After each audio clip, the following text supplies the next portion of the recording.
What's going on, guys? In this video I want to talk to you briefly about compression, and specifically compression ratio.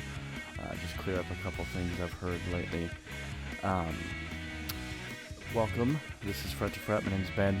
If you're new here, consider subscribing. I put content like this out all the time. So alright, really quick, let's get into this. Let's talk about this and let's get this over with. So everybody says the same thing when they're talking about compressors or compression. They say, well, it compresses, it brings the transients down, it brings the highs down and the lows up, yada yada yada yada. There's some truth to that, but in this video, ratio, specifically ratio, is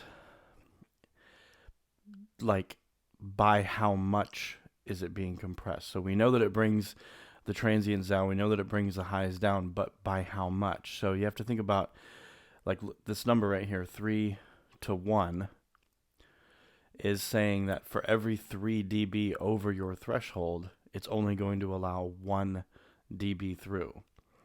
So if you do the math on that, then you think that if your signal is 18 dB over your threshold, then it's saying that 1/3 of the signal is only going to be allowed through. So in the case of 18 dB over your threshold, it's only allowing 6 dB through.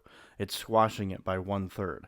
And so if you can, like, 1-to-1 ratio, there is no compression, nothing's happening, because it's saying that for every 1 over, it's allowing 1 through. And if you push this all the way up to 20-to-1, this is getting into the like limiting scenario. This is where you're squashing it, like you're just crushing the signal at this point, because for every 20 dB over, you're only allowing 1 through. So in the scenario of 18 dB over, then it's only going to allow barely 1 dB through. It's going to be crushing it and squashing it so much. So you kind of have to think about, the dynamic of the track itself. What is it that's being recorded? If it's a vocal, it would be, you have to think the more compression you have, the more it's being crushed, the less dynamic range it will have, the less dynamic will be present. So if you have a lower, ratio, 2-to-1, 3-to-1, then it's compressing, but it's still allowing some dynamic to come through, because compression doesn't really bring the lows up, it just brings the highs down, and it kind of evens everything out. So there isn't such a dynamic range. It actually closes the gap between the dynamic range, you could say. So if for like a vocal, for example, you couldn't really make the argument that you should be compressing at it like an 8-to-1 ratio. That would be super over compressed.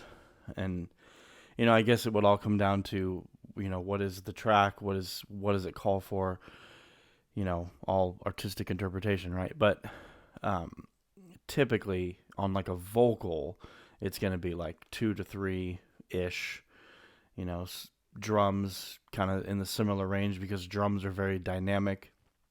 On a snare drum, for example, you want to hear the transient, but you don't want it to be overpowering. So you just have to think about those things.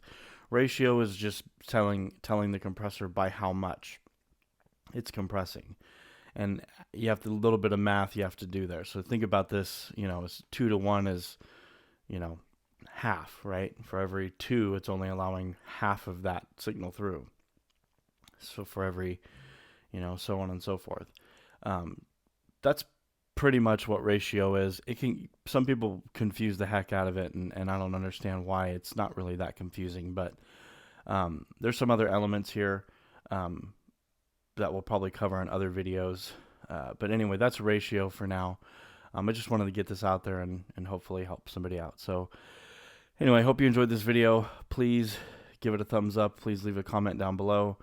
And as always, subscribe. Oh, and if you haven't already, go head on over to my website, www.gofrettofret.com, and download my free gain staging guide. It will definitely help you get on the right path to creating a better mix. So hope to see you there.